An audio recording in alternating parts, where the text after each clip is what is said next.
चलिए आगे बढ़ते हैं दोस्तों, देखते हैं 36 नंबर क्वेश्चन को।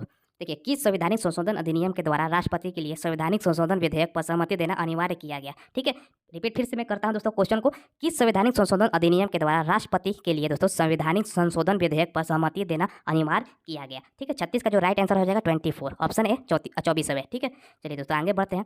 देखिए 37 नंबर क्वेश्चन को देखते हैं। सोन नदी का उद्गम स्थल कहाँ है? सोन नदी है दोस्तों, वो कहाँ से निकलती है? ठीक है, तो ये दोस्तों आपको बताना है। इसका जो राइट आंसर हो जाएगा ऑप्शन बी हो जाएगा, अमरकंटक से। सोन नदी अमरकंटक से निकलती है। ठीक है, चलिए दोस्तों आगे बढ़ते हैं।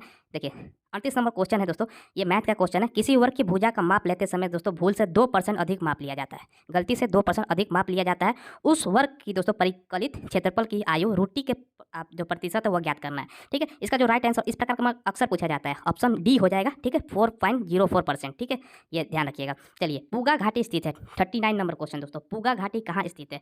पूगा घाटी कहाँ स्थित है? ये लद्दाख राइट आंसर हो जाएगा। अगर आपने लद्दाख आंसर मारा है तो आपका सही है। ठीक है, चलिए आगे बढ़ते हैं। देखिए दोस्तों, अगला जो क्वेश्चन है, कौन सा जनपद 6ठी एवं 4थी शताब्दी ईसा पूर्व के मध्य सबसे शक्तिशाली महाजनपद बना था? जो कौन सा जनपद था दोस्तों जो 6ठी और 4थी शताब्दी ईसा पूर्व के मध्य में सबसे शक्तिशाली जनपद था? ये मगध था। ठीक है, मगध। चलिए दोस्तों आगे बढ़ते हैं। 41 नंबर क्वेश्चन देखते हैं। बंगाल में दोस्तों अमला का अधिकारी होता था। जो बंगाल में अमला का अधिकारी होता था, कौन होता था? देखिए दोस्तों, इस कंफ्यूजन है, इस क्वेश्चन को 2 आंसर आ रहे हैं दोस्तों। ठीक है, आप बताइएगा अगर आपको जवाब पता है। देखिए कहीं कहीं हमने आंसर इसका देखा है, ऑप्शन ए दीवान भी दिया गया है, कहीं कहीं दोस्तों जमींदार भी दिया गया है। ठीक है, तो आप बताइएगा अगर आपको राइट आंसर पता है तो। ठीक है, मुर्रा नस्ल है, बहुत ही आसान प्रश्न है दोस्तों। ये भैंस का नस्ल है, सबसे ज़्यादा दूध देने वाली भैंस का नस्ल है मुर्रा। ठीक है, आगे बढ़ते हैं दोस्तों। 1946 में भारत में आए कैबिनेट मिशन के कितने सदस्य थे? जब कैबिनेट मिशन 1946 में आया था उस समय कितने सदस्य थे? 3 सदस्य थे। Option B is the right answer. ठीक है, चलिए आगे बढ़ते हैं। 44 नंबर क्वेश्चन देखते हैं। निम्नलिखित में से कौन सा अकबर के काल का भूमि का वर्गीकरण नहीं है? ठीक है, देखिए यहाँ पर नहीं है, ध्यान से समझिएगा। कहीं कहीं बच्चे क्या गलती करते हैं, जो नहीं लिखा होता है ऑप्शन में वो छोड़ देते हैं। ठीक है, तो निम्नलिखित में से कौन सा अकबर के काल का भूमि का अधिग्रहण का वर्गीकरण नहीं है? इसका जो राइट आंसर हो जाएगा जरीबा, ऑप्शन डी। ठीक है, आगे बढ़ते हैं। देखिए 45 नंबर क्वेश्चन है। जैन धर्म के दोस्तों 23वें तीर्थकर कौन थे? ठीक है, जैन धर्म के 23वें तीर्थकर दोस्तों पार्श्वनाथ थे। ठीक है, ऑप्शन सही द राइट आंसर। चलिए आगे बढ़ते हैं। 46 नंबर क्वेश्चन देखते हैं। सीमा सुरक्षा बल, सीमा सुरक्षा बल जिसको शॉर्ट में BRO, बॉर्डर रोड ऑर्गेनाइजेशन की स्थापना कब किया गया था? ये 1960 में। ठीक है, ऑप्शन बी हो जाएगा सही जवाब। 1960 में BRO की स्थापना की गई थी। अलंकेश्वर स्थित है ये दोस्तों, अलंकेश्वर गुजरात में स्थित है। ये दोस्तों किसके लिए फेमस है? तेल शोधक कारखाना यहाँ पे है। ठीक है, गुजरात में स्थित है, ऑप्शन बी हो जाएगा। चलिए, अवध राज्य का अंतिम शासक कौन था? 48 नंबर का जवाब बताइए। अवध राज्य का अंतिम शासक दोस्तों Wajid Ali Shah, option A is the right answer. Wajid Ali Shah Awadh का अंतिम शासक था। ठीक है, चलिए यहाँ पर देखिए दोस्तों अगला 49 नंबर क्वेश्चन।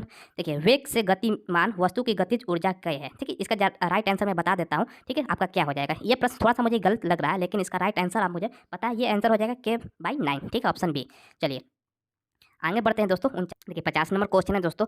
भिलाई, दुर्गापुर और राउरकेला जो इस्पात संयंत्र है दोस्तों का निर्माण किस पंचवर्षीय योजना में हुआ था? ठीक है, कौन सा पंचवर्षीय योजना में हुआ था? ये दोस्तों द्वितीय पंचवर्षीय योजना में इसका निर्माण किया गया था। 50 नंबर क्वेश्चन हो गया दोस्तों। ठीक है, चलिए आगे बढ़ते हैं। 51 नंबर क्वेश्चन देखते हैं जो आज पूछा गया है बिहार दरोगा के मेंस के एग्जाम में। निम्नलिखित में से कौन सी धातु दोस्तों केवल पाराबैंगनी तरंगों की प्रतिक्रिया पर दोस्तों अपने पृष्ठ से इलेक्ट्रॉन उत्सर्जित करती है? 51 नंबर का जो राइट आंसर हो जाएगा जिंक। ठीक है, क्वेश्चन मैं फिर से रिपीट करता हूँ। निम्नलिखित में से कौन सी धातु केवल पाराबैंगनी तरंगों की प्रतिक्रिया पर अपने पृष्ठ से दोस्तों पृष्ठ से इलेक्ट्रॉन उत्सर्जित करती है? ये जिंक हो जाएगा, option C is the right answer. ठीक है, चलिए 52 नंबर देखते हैं दोस्तों। चैनल को जरूर सब्सक्राइब कर दीजिए, बहुत ही मेहनत से हम वीडियो बनाते हैं। सब्सक्राइब करके बेल आइकन जरूर दबा दीजिएगा। कोई भी गवर्नमेंट एग्जाम हो, सारा का पल का अपडेट, सारा का दोस्तों जो एग्जाम होता है उसके बाद दोस्तों आंसर की सारा कुछ बताया जाता है चैनल के माध्यम से। ठीक है, जरूर सब्सक्राइब करके बेल आइकन दबाइएगा। देखिए दोस्तों, ये है दोस्तों एक वाहन P बिंदु, मान के चलिए P बिंदु है तो 10 किलोमीटर दोस्तों दक्षिण की ओर चलती है। इसको मैप बना लीजिए, ये पूर्व बना लीजिए, ये पश्चिम, ये उत्तर, ये दक्षिण, ये नीचे की तरफ 10 किलोमीटर चलती है। ऐसे करके बनाइएगा तो आसानी से बन जाएगा। ठीक है, चलिए इसका जो मैं राइट आंसर है मैं आपको बता देता हूँ। चलिए 52 का जो राइट आंसर हो जाएगा ऑप्शन डी हो जाएगा, ये दक्षिण हो जाएगा। ठीक है, तो दक्षिण इसका राइट आंसर हो जाएगा। पूरा पढ़ लीजिएगा, बना लीजिएगा। चलिए 52 के बाद आते हैं 53 नंबर क्वेश्चन पर। चलिए दोस्तों, ये है दोस्तों 3 बिंदुओं का मुख के विपरीत मुख पर कितनी बिंदुएं होगी? ठीक है, ये क्वेश्चन है दोस्तों। इसका राइट आंसर मैं आपको बता देता हूँ। 53 का जो राइट आंसर हो जाएगा ऑप्शन डी हो जाएगा, यानी 6। ठीक है, चलिए आगे बढ़ते हैं। ये देखिए दोस्तों अगला जो क्वेश्चन है ये मैथ का क्वेश्चन है। ठीक है, जो मैथ का क्वेश्चन मैं डायरेक्ट इसका आंसर बता देता हूँ। 54 नंबर का देखिए, इसका 54 का जो राइट आंसर हो जाएगा दोस्तों ऑप्शन बी हो जाएगा। केवल 1 तथा 3 सही है। ठीक है, चलिए आगे बढ़ते हैं। 55 नंबर दोस्तों। ठीक है, 55 नंबर देखिए, नामेरी टाइगर रिजर्व भारत के किस राज्य में स्थित है? नामेरी जो टाइगर रिजर्व है दोस्तों भारत के किस राज्य में स्थित है? ये दोस्तों असम में स्थित है। अगर ऑप्शन मारा है असम तो इसका सही जवाब हो जाएगा। ठीक है, चलिए 56 नंबर क्वेश्चन देखते हैं। निम्नलिखित शब्दों में से दोस्तों एक तार्किक क्रम को व्यवस्थित कीजिए। ठीक है, देखिए अस्पताल, उपचार, भर्ती, रोग निदान। ठीक है, तो इसका राइट आंसर आपको बताना है क्या हो जाएगा। ठीक है, देखिए इसका राइट आंसर मैं बता रहा हूँ दोस्तों। सबसे पहले क्या होगा व्यक्ति को, सबसे पहले आपको रोग होगा।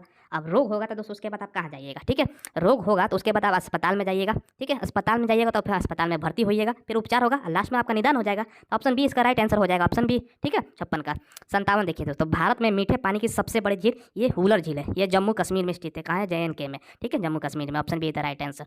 लोकसभा में दोस्तों विपक्ष का नेता बनने के लिए कम से कम सदन की कुल सीटों का कितना सीट हासिल होना जरूरी है। ठीक है, ये दोस्तों 1/10। ठीक है, जितना सीट है लोकसभा में दोस्तों वर्तमान में कितना सीट है, 543 पे चुनाव होता है। ठीक है, इसमें 10% आपको होना चाहिए विपक्ष का नेता बनने के लिए, ध्यान रखिएगा। ठीक है, आगे बढ़ते हैं 59 नंबर दोस्तों क्वेश्चन। देखिए, एक आर्द्र नम दिन की सुबह दोस्तों, यदि एक कोमल तने वाले पादप को उसके तने के आधार से एक तेज ब्लेड से क्षैतिज रूप से काटते हैं तो तने के कटे स्थान से दोस्तों विलियंस की बूंदें रिस कर निकलने लगती है। यह दोस्तों किस कारण होता है। ठीक है, ये 59 का आंसर बताना है, ये किस कारण से दोस्तों होता है। ठीक है, 59 का जो आंसर हो जाएगा मूल दाब के कारण, ऑप्शन डी। ऑप्शन डी मूल दाब के कारण। ठीक है, चलिए दोस्तों आगे बढ़ते हैं। सल्तनत काल के दौरान दोस्तों दीवाने अर्ज क्या था। सल्तनत काल के दौरान दीवाने अर्ज दोस्तों क्या था, यह एक सैन्य विभाग था। ठीक है, सैन्य विभाग, ऑप्शन बी हो जाएगा, बलबन द्वारा स्थापित किया गया था। पिट्टी द्वीप पक्षी अभयारण्य कहाँ स्थित है दोस्तों, पिट्टी द्वीप पक्षी अभयारण्य कहाँ है, ये लक्षद्वीप में है। अगर आपने लक्षद्वीप ऑप्शन किया है तो आपका सही हो जाएगा। ठीक है, चलिए 61 के बाद दोस्तों 62 नंबर देखते हैं। देखिए, वर्ल्ड इकोनॉमिक आउटलुक का प्रकाशन किसके द्वारा किया जाता है, किस संस्था के द्वारा किया जाता है। ठीक है, इसका जो राइट आंसर हो जाएगा IMF, अंतर्राष्ट्रीय मुद्रा कोष। IMF इसको बोलते हैं, इंटरनेशनल मॉनेटरी फंड। ठीक है, अंतर्राष्ट्रीय मुद्रा कोष हिंदी में, ऑप्शन सी। ठीक है, चलिए 63 नंबर देखते हैं। वह क्रिया जिसमें एक दोस्तों आर्किड अधिपादप की तरह एक वृक्ष पर आता है कहलाता है। ठीक है, इसका जो राइट आंसर हो जाएगा सहभोजिता, ऑप्शन बी सहभोजिता। ठीक है, 64 नंबर क्वेश्चन देखते हैं। प्राचीन भारत में दोस्तों जंगलवासी किस नाम से जाने जाते थे। जो प्राचीन भारत में जंगल में रहते थे दोस्तों जंगलवासी, उसको किस नाम से जाना जाता था। देखिए, इसका हो जाएगा ऑप्शन सी निषाद। ठीक है, निषाद जाति के बारे में आपने सुना होगा दोस्तों। ठीक है, निषाद। ठीक है, मलेच्छ नहीं होगा इसका जवाब, ध्यान रखिएगा, निषाद हो जाएगा। भारत के दोस्तों निम्नलिखित राज्यों में से किसमें डेप्सा पास यानी दर्रा स्थित है। डेप्सा पास दर्रा कहाँ है, भारत के किस राज्य में है, ये दोस्तों HP में, हिमाचल प्रदेश में, ध्यान रखिएगा, हिमाचल प्रदेश में डेप्सा पास स्थित है। चलिए 65 के बाद दोस्तों 66 नंबर क्वेश्चन देखते हैं। देखिए दोस्तों, निम्नलिखित में से किस पादप के परागकण एलर्जिक कारक है। निम्नलिखित में से किस पादप का परागकण एलर्जिक के कारक है, 66 नंबर। इसका जो राइट आंसर हो जाएगा परथेनियम। ठीक है, चलिए 67 नंबर देखते हैं दोस्तों। निम्नलिखित में से कौन सा जाइलम का भाग नहीं है, जाइलम का भाग नहीं है। ठीक है, ये चालनी नलिका हो जाएगा। ठीक है, ऑप्शन सी हो जाएगा। आगे बढ़ते हैं दोस्तों। निम्नलिखित में से कौन सा क्षेत्र भारत के जैव विविधता हॉटस्पॉट का प्रतिनिधित्व करता है। बहुत इंपॉर्टेंट क्वेश्चन है, एग्जाम में अक्सर ये प्रश्न पूछा जाता है। ठीक है, देखिए ये हो जाएगा पश्चिमी घाट, ऑप्शन डी। चलिए दोस्तों आगे बढ़ते हैं। देखिए 69 नंबर क्वेश्चन है। क्रेपोलेक्टम का उपयोग किसके निर्माण के लिए किया जाता है। क्रेपोलेक्टम का निर्माण दोस्तों किसके निर्माण के लिए किया जाता है, ये नाइलॉन 6, ऑप्शन ए हो जाएगा इसका राइट जवाब, नाइलॉन 6 के लिए किया जाता है। ठीक है, चलिए दोस्तों आगे बढ़ते हैं। 70 नंबर का देख लेते हैं। 70 नंबर कहाँ पे है, देखिए यहाँ पे क्वेश्चन थोड़ा इधर उधर है, कोई दिक्कत नहीं है। स्वेटलिंग कप किस खेल से संबंधित है। ऑप्शन दोस्तों यहाँ पे दिया गया है Swaythling cup table tennis, option D. देखिए, हस्तिनापुर का उत्खनन कब हुआ था, किसके मध्य हुआ था, ये 1950 से 52 के बीच हुआ था। ठीक है, किसने किया था, बीबी लाल ने, बीबी लाल का जहता में हुआ था, ये भी पूछ देगा। चलिए आगे बढ़ते हैं दोस्तों। निम्नलिखित में से किस लेंस का प्रयोग करके मानव आंख की मायोपिया समस्या को ठीक किया जाता है। ठीक है, जो मायोपिया बीमारी है आंख में दोस्तों, किस लेंस का प्रयोग करके ठीक किया जाता है, अवतल लेंस। ठीक है, ऑप्शन बी। देखिए दोस्तों यहाँ पे है, विशाल जमीन पे दोस्तों खड़ा होने के लिए 15 सेकंड लेता है और बैठने के लिए 11 सेकंड लेता है। वह कुछ समय के लिए दोस्तों इस तरह क्रिया जारी रखता है। 98 सेकंड के बाद दोस्तों वह कितनी बार खड़ा होगा, जबकि प्रारंभ में वह जमीन पर बैठा था, शुरू में जमीन पर बैठा था। ठीक है, इसका जो राइट आंसर मैं आपको बता देता हूँ डायरेक्ट, 73 का ऑप्शन बी हो जाएगा, 4 बार। ठीक है, ऑप्शन बी। चलिए दोस्तों आगे बढ़ते हैं। 75 नंबर क्वेश्चन देखते हैं। निम्नलिखित में से कौन सी श्रेणी पश्चिमी घाट में नहीं है। ठीक है, पश्चिमी घाट में नहीं है, ऑप्शन डी कार्मेट। ये दोस्तों कार्मेट पश्चिमी घाट में नहीं है। ठीक है, चलिए आगे बढ़ते हैं। देखिए किस वर्ष दोस्तों केंद्र सरकार ने रेल बजट को आम बजट के साथ मिला दिया था। देखिए पहले क्या होता था दोस्तों, रेल बजट और आम बजट अलग अलग आता था। एक दिन पहले रेल बजट आएगा, उसके बाद आम बजट आएगा। लेकिन 2017 में दोस्तों, ऑप्शन डी इसका राइट जवाब हो जाएगा, 2017 में दोनों को दोस्तों एक में कर दिया गया। ठीक है, देखिए कृष्णदेवराय ने अपनी माता के नाम पर दोस्तों विजयनगर के समीप किस उपनगर की स्थापना की थी। ऑप्शन डी हो जाएगा नगलपुरम। ठीक है, नगलपुरा। ऐसे पूछ देगा विजयनगर की स्थापना किसने की थी, तो ये हरिहर और बुक्का 2 भाई थे, उन्होंने विजयनगर की स्थापना की थी। और कृष्णदेव